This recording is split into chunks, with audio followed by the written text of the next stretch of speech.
Muito bem. Então dizia eu que o ano passado, quando aqui estive em uma das oportunidades, tratei da obra O Evangelho segundo o Espiritismo, que estava comemorando 150 anos.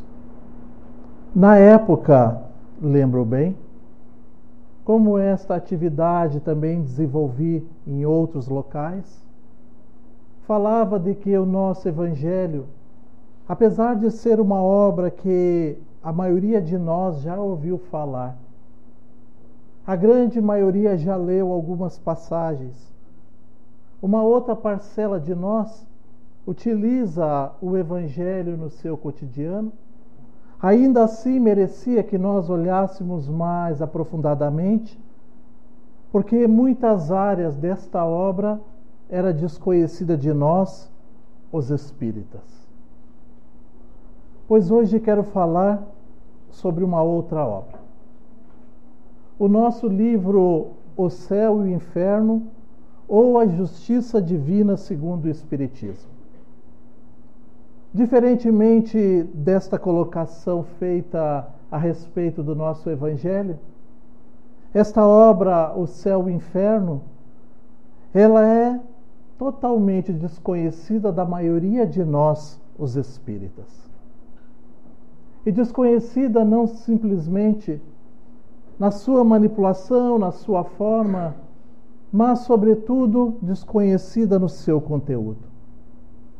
E é claro que quando nós temos uma oportunidade em uma data comemorativa, podemos fazer reflexionar sobre aquilo que é o objeto da comemoração. Esse ano, essa obra também está comemorando 150 anos.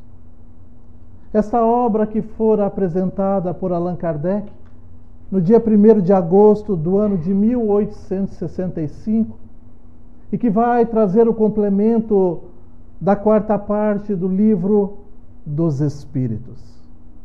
É uma obra de suma importância, pelo valor dos conceitos que Allan Kardec vai alargar referente à nossa condição futura, depois de deixarmos a veste física, e como nos encontraremos ou o que nos aguarda.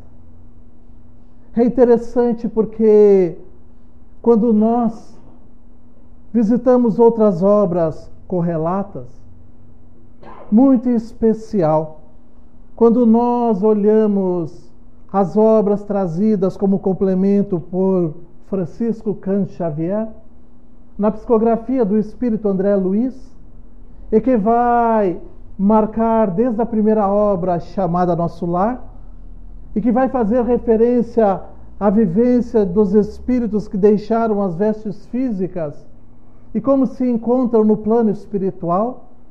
A partir dali nós ficamos de uma certa forma encantados com aquilo que o autor espiritual vinha apresentando. Muitos de nós, possivelmente porque não tínhamos o contato mais ajustado com as obras que vão fundamentar a doutrina espírita, ficamos a observar e a pensar sobre essa relação do plano espiritual e automaticamente a visualizar como estaríamos nós no amanhã. Mas como é uma obra lúdica, como é uma obra específica, como vai marcar um ponto determinado sobre um olhar do autor espiritual, é claro que cada um de nós, frente à obra, fora se posicionando da melhor maneira, imaginando como seria bom, então, vivenciar as experiências que ali são relatadas sob a ótica daqueles espíritos que já conquistaram os valores necessários para estarem contando entre os espíritos felizes. Acontece que esta obra que nós estamos falando hoje, o livro Céu e Inferno, que é dividido em 2 partes. A primeira parte desta obra vai tratar em 11 capítulos sobre as temáticas mais variadas e que muitas vezes serve-nos para compreender melhor as relações. Fala, por exemplo, do porvir e do nada. Fala sobre o céu. Fala sobre o inferno. Fala sobre o purgatório. Fala sobre as doutrinas de penas eternas. Fala sobre os anjos. Fala sobre os demônios. E vai falar no seu último capítulo, o 11º, sobre a proibição de evocar os mortos. Então, em cada uma destas áreas, em cada uma desses capítulos, Allan Kardec vai tecendo os conhecimentos que nos fazem, então, alargar, para podermos melhor abarcar e colocar na nossa vida a ação verdadeira daquele que acredita e que sabe da imortalidade da alma. Mas hoje, em especial, quero tratar sobre a segunda parte. A segunda parte desta obra que Allan Kardec vai denominar Os Exemplos, e que tem como um subtítulo O Passamento. Acontece que nessa segunda parte desta obra vai trazer todos os apontamentos referentes àquilo que é de interesse de cada um de nós nesta existência. Comecei fazendo a referência sobre a obra de André Luiz, mas nós muitas vezes não percebemos que, apesar da obra de André Luiz ser apresentada no ano de 1933, O Nosso Lar, Allan Kardec já trazia as experiências dos espíritos que eram entrevistados e a sua condição no plano espiritual. Dividindo assim, então, nessa segunda parte, em 7 grupos, bem distintos, numa quantidade infinita de possibilidades que poderemos nós os encontrar no amanhã. E não apenas isso, mas, sobretudo, apontando as motivações pelos quais aqueles que ali se encontram naquele tipo de grupo e por que chegaram àquela situação. Imagina você que entre os espíritos felizes há uma narrativa colocada de um espírito chamado Jean Reynolds, que fora contemporâneo de Allan Kardec e que tem tratativas dele na nossa revista espírita. Acontece que numa reunião mediúnica, esse espírito se apresenta e começa agora a fazer o relato da sua situação fora das vestes físicas, ora espírito, ora na pátria espiritual. E vem falar da felicidade íntima que se encontra, da sua felicidade e de suas relações. Vem dizer que agora, já no plano espiritual, longe das vestimentas físicas, já não tem mais o peso do fardo, e esse é o termo que ele e outros espíritos utilizam, o fardo que a vestimenta física nos dá muitas vezes. E que essa liberdade lhe dá a possibilidade, então, de almejar algo a mais e planejar para si situações mais elaboradas para o futuro. Então, Allan Kardec vai lhe fazer uma pergunta em determinado momento, entre as tantas que coloca no diálogo com o Espírito.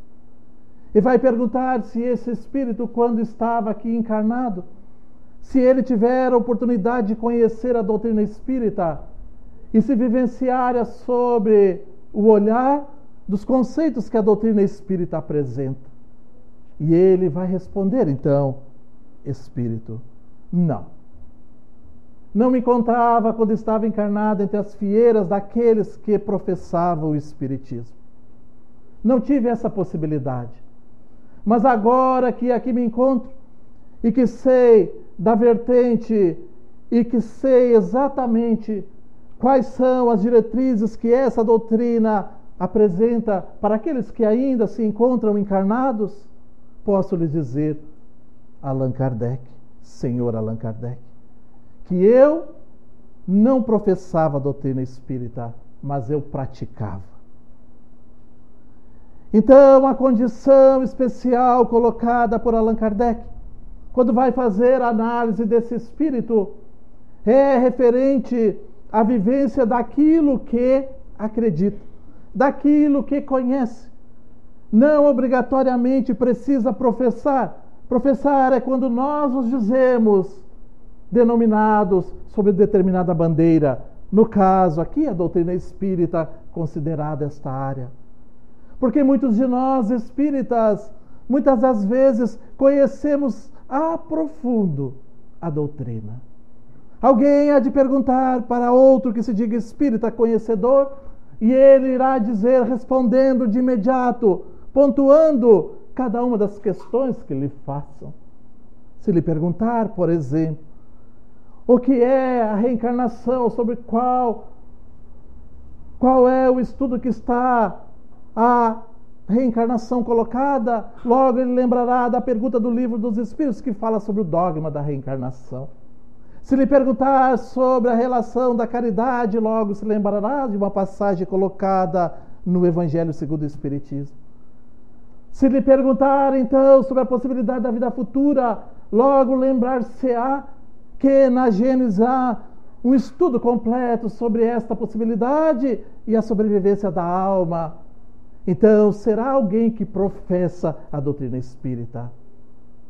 Mas, diferentemente desse espírito que se encontra nos quadros dos espíritos felizes, ele não professava, ele praticava.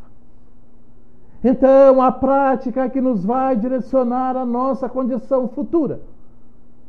Porque quando nós vivenciamos sob a luz da doutrina espírita e os conceitos que ela apresenta, nos vai qualificando para uma condição segura do amanhã. De tal forma que Allan Kardec irá perguntar no Livro dos Espíritos para os luminares se o conhecimento da doutrina espírita lhe é favorável para depois de deixar as vestes físicas. E ele diz sim, porque essa condição lhe dará a possibilidade, então, de fazer uma análise mais profunda sobre aquilo que fez ou deixou de fazer, colocando-o assim, então, já numa possibilidade de começar a marchar e trabalhar para o seu próprio aprimoramento. Imaginemos nós apenas nessa pequena mensagem. Quantas vezes nós falamos de caridade? Quantas vezes nós falamos dos equívocos que observamos ao mundo?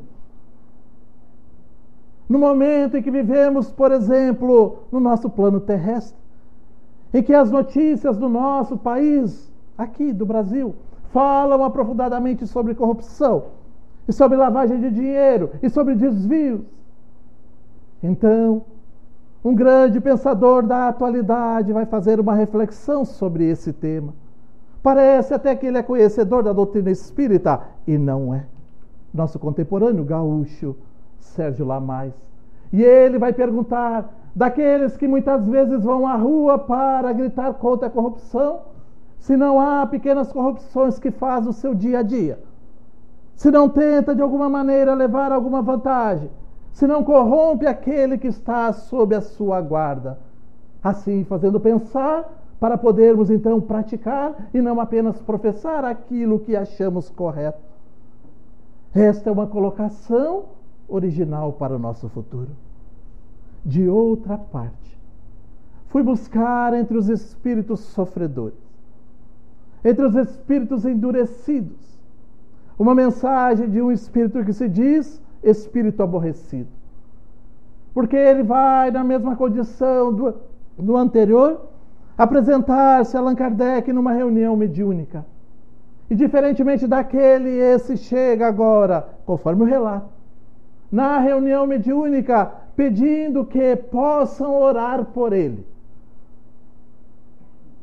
Fiquei pensando, abro um parênteses, quantas vezes nós chegamos em determinadas condições à casa espírita pedindo, através do socorro da oração, para o nosso fortalecimento.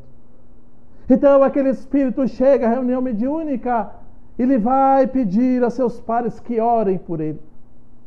E contrariamente a Jean Reynolds, o espírito aborrecido vai dizer da sua amargura, do seu sofrimento que é profundo.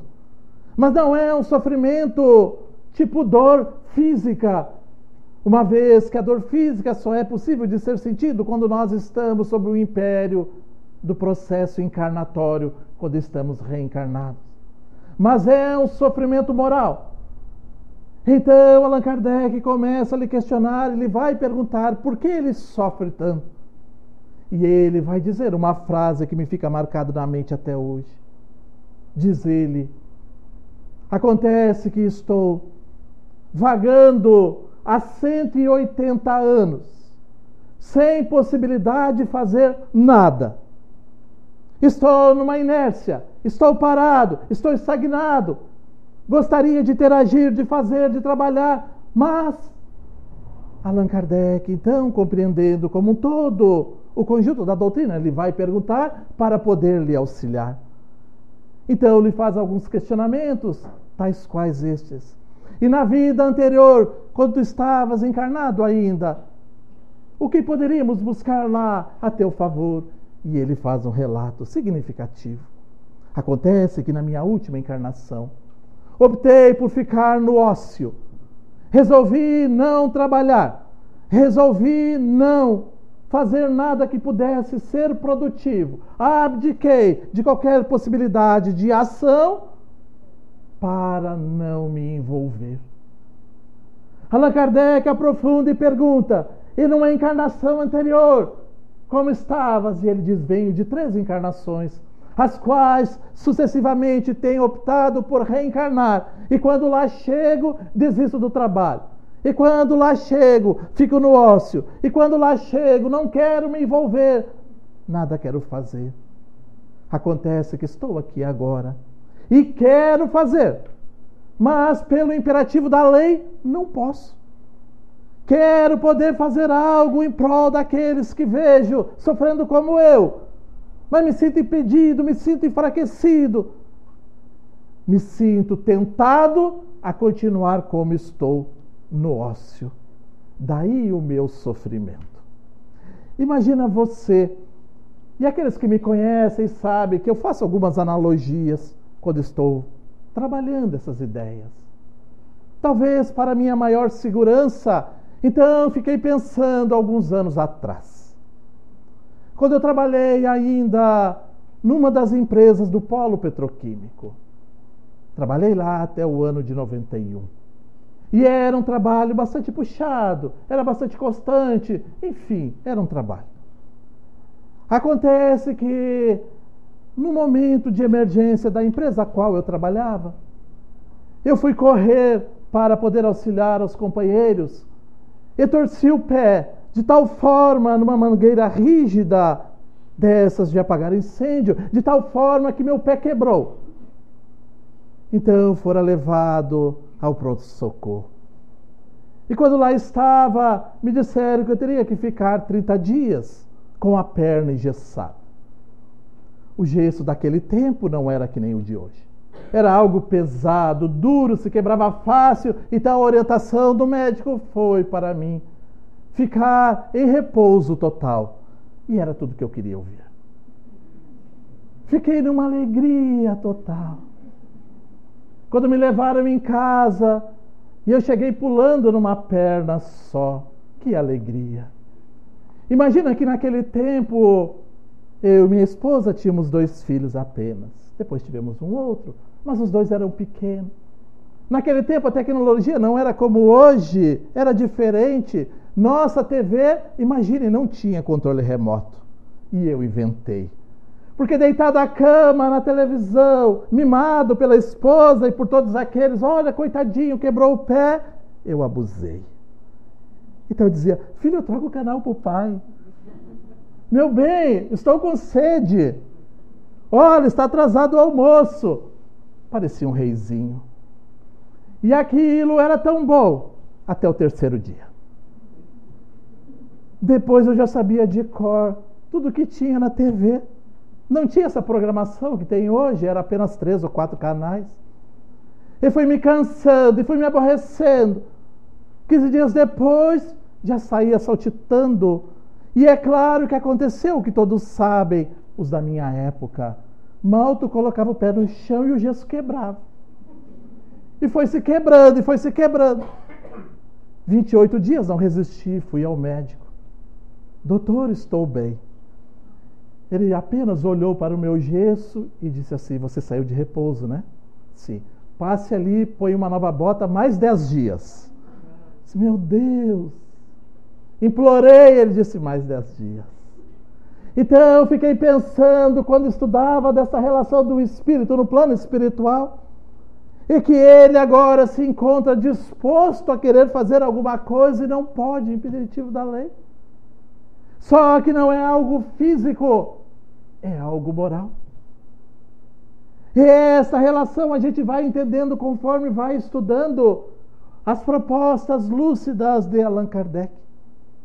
Porque começa ele perguntando quem seria capaz de falar, quem seria capaz de trabalhar a ideia filosófica de separação do espírito e do corpo. E ele mesmo vai responder: as ciências e as religiões falem. Porque a ciência trata apenas do corpo. As religiões vão até o umbral. Dali para frente não sabe mais como. Então, como funciona aquele momento derradeiro da separação do corpo e do físico, do corpo físico e do espírito? É preciso fazer rapidamente apenas uma inserção, que a maioria aqui já sabe, sem problema. Acontece que o espírito tem algo em seu entorno, muito vaporoso para nós, mas muito grosseiro para os espíritos, assim eles respondem, que se chama perispírito. E o perispírito é o elemento que vai ligar o espírito ao corpo físico. É o elemento de ligação, é o elemento de todos os fenômenos mediúnicos, é o elemento que faz a ação que o espírito quer comandar e que traz as impressões exteriores para o interior. Então, há esse elemento, o perispírito: corpo físico, perispírito e espírito. Então, nesses três elementos é que nós vamos poder compreender esse fenômeno fisiológico da separação do corpo e do espírito.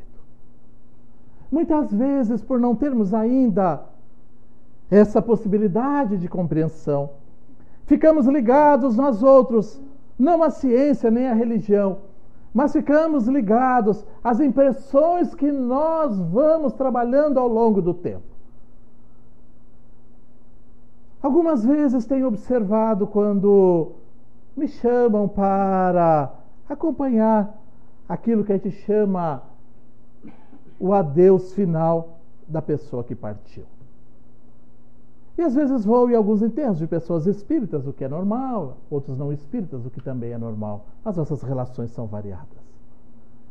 E tive a oportunidade, certa feita, observar algo quando uma pessoa aproximou-se do féretro.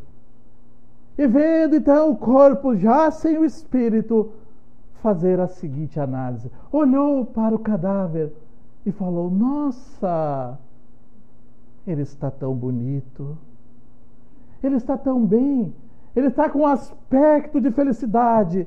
Tenho certeza que o espírito dele está muito feliz. Mas esta relação não é direta. Assim também, se nós olharmos um cadáver e vermos a amargura que possa ser fixada como momento final, não está diretamente dito que o espírito está sofrendo, porque são ações totalmente diferentes. Vai sofrer de acordo com as consequências. E Allan Kardec, quando vai trabalhando essa questão, vai falar daquilo que muitas vezes nós queremos saber. No momento da morte, sofremos ou não sofremos? No momento derradeiro da morte, quando saio do corpo físico, expulso pela falência dos órgãos, para onde eu vou? Então a nossa própria imaginação nos vai demandando daqui para lá, de lá para cá.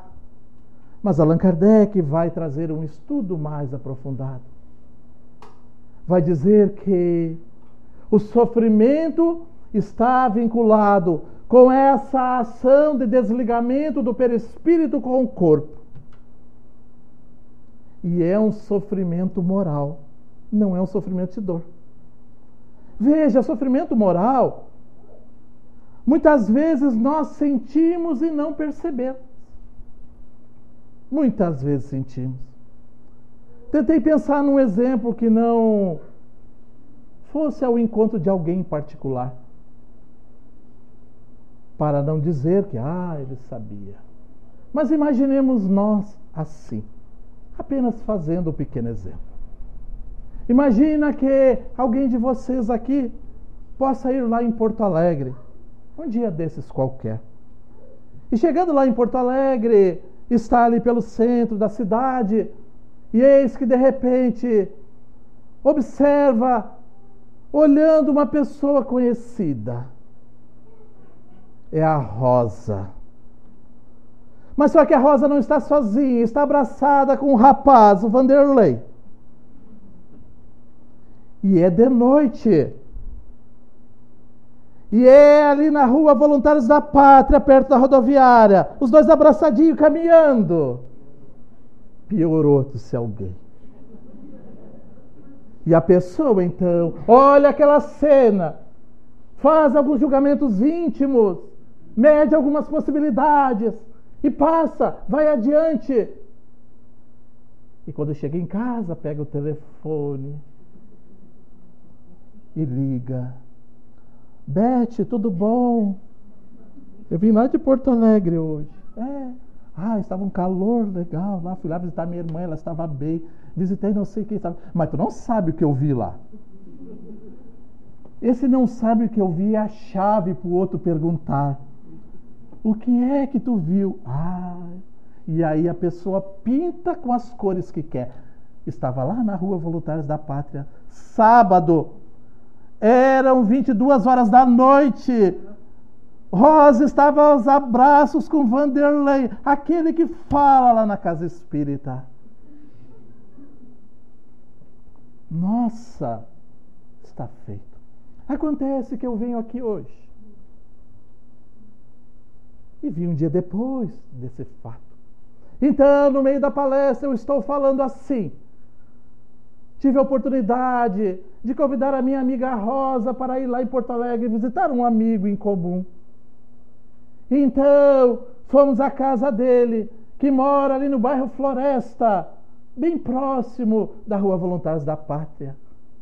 E depois que nós assistimos aquele que fomos lá visitar, fui levá-la até a rodoviária para ela pegar o ônibus para voltar a Taquara.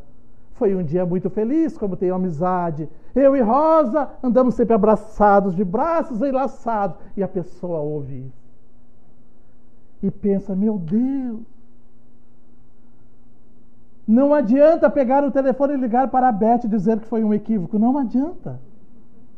Porque já foi feito. E a pessoa fica, como é que eu posso agora resolver essa problemática? Como é que eu posso dizer? Como é que eu posso modificar? Como é que eu posso? E entra numa dor moral que não raro vem lhe causar uma perturbação. Que ele não pode nem olhar para a pessoa, que ele não pode lembrar o fato. Começa a sentir-se culpado. E quantas vezes no plano espiritual assim nós nos apresentamos?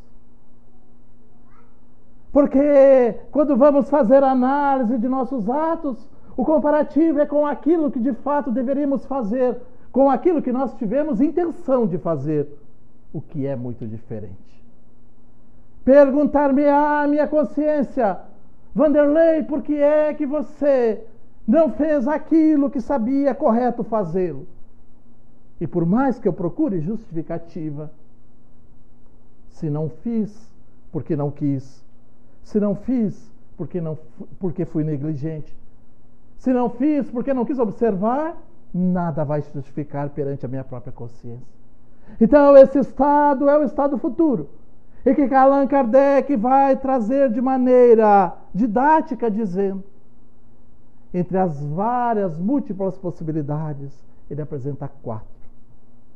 Quando o espírito está muito ligado com o seu perispírito ao corpo físico, vários pontos de contato, sofre.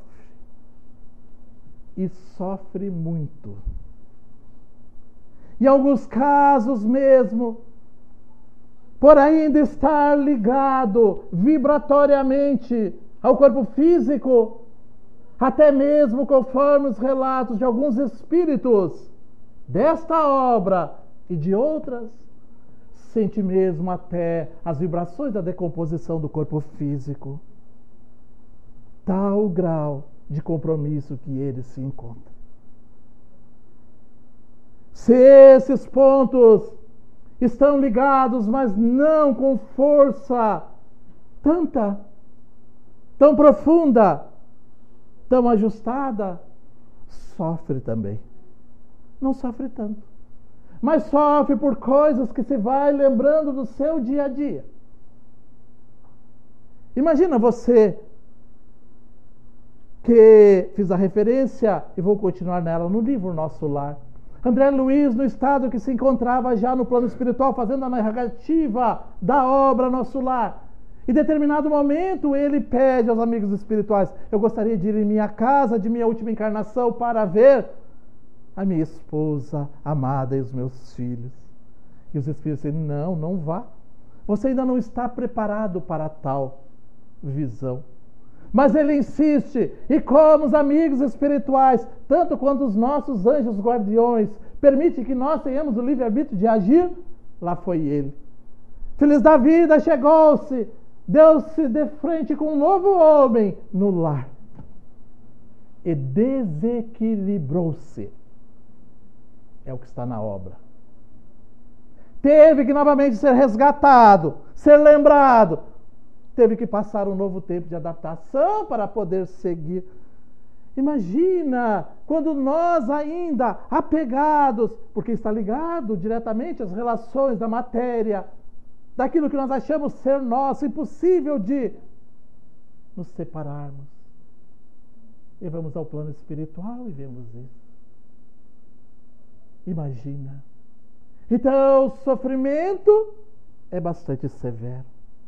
Se os pontos que interligam o corpo físico ao perispírito e espírito já estão enfraquecidos, então a pessoa já tem compreensão da pátria espiritual.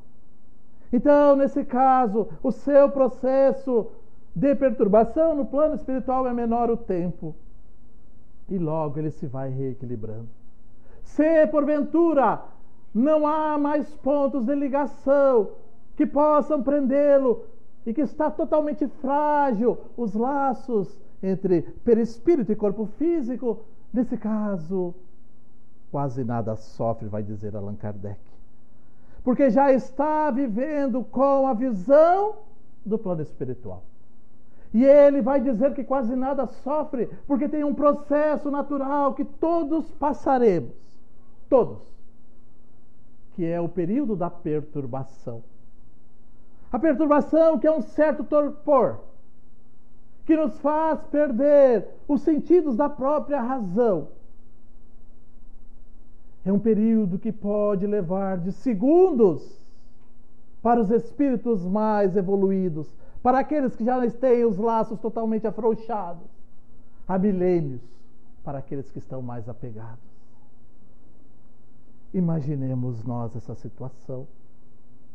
Porque quando estamos perturbados, é uma bênção do Criador. Porque essa perturbação que logo se instala depois do momento em que o espírito é expulso do corpo físico, evita que muitas vezes ele veja o próprio funeral. Nos casos da atualidade, não consegue muitas vezes nem ouvir o que lhe falam naqueles momentos derradeiros. As histórias das quais ele fora infeliz. As lembranças que fazem sorrir os que ficam pela desgraça do que parte. Então esse momento de perturbação é definitivo.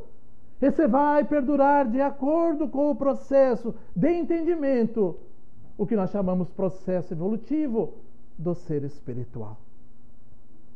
Então essa obra nos vai fazer prever e começar a trabalhar no hoje pelaquilo que nos espera amanhã. É necessário essa compreensão, não para nos amedrontar, porque a doutrina espírita não é para isso. Não é pelo medo que evoluiremos, é pelo conhecimento. E o conhecimento se vai fazendo quando nós estamos interessados em pegar a obra e fazer analogia com a nossa existência. Imagina você pegar uma dessas 7 categorias que Allan Kardec coloca de entrevista com os espíritos, e depois de ler algumas ou todas, poder pensar: e se eu desencarnar hoje? Em que ponto eu estarei? Mas pensar aprofundadamente, não de maneira risonha, como aquele que acha que não vai acontecer. Porque muitos de nós pensamos assim: isso não vai acontecer. Eu vou pensar por pensar, mas não vai acontecer. Mas pensar aprofundadamente que poderemos estar na escala imediata do retorno à pátria espiritual. Não sabemos. Então a nossa condição estará vinculada a esse processo de trabalho que nós estamos executando hoje. Daí esta importância. Saber como trabalhar para ficar menos perturbado na pátria espiritual. Saber como trabalhar para poder mais ajustadamente, com o auxílio da própria consciência, ver-se liberto para poder almejar novas etapas encarnatórias em processos evolutivos mais profícuos. É a possibilidade que a doutrina espírita nos traz, de maneira profunda, de maneira como fala o nosso codificador, de maneira em que a nossa fé seja raciocinada e os nossos atos sejam deliberados a favor de cada um de nós. Daí que 150 anos desta obra. E para nós, ainda desconhecida. Imagina que o próprio título da obra já nos vai fazer pensar sobre ela. Porque eu posso dizer que essa obra é a justiça divina segundo o Espiritismo, e não estou errado, porque é o que está na contracapa. O céu, o inferno ou a justiça divina, conforme o Espiritismo, a visão e a base que a doutrina espírita nos apresenta. Espero sinceramente que não fique apenas na curiosidade, mas que possam buscar aqui os conhecimentos libertadores, conforme asseverou Jesus: conheça a verdade e ela, a verdade, vos libertará. Assim é que rogamos aos amigos espirituais poder seguir trabalhando, servindo, amando sempre, e que possamos rogar para que a paz, não apenas nos dias de hoje, permaneça conosco, mas em toda a nossa estada, seja no plano físico ou no plano espiritual. Uma boa noite a todos, continuemos em paz.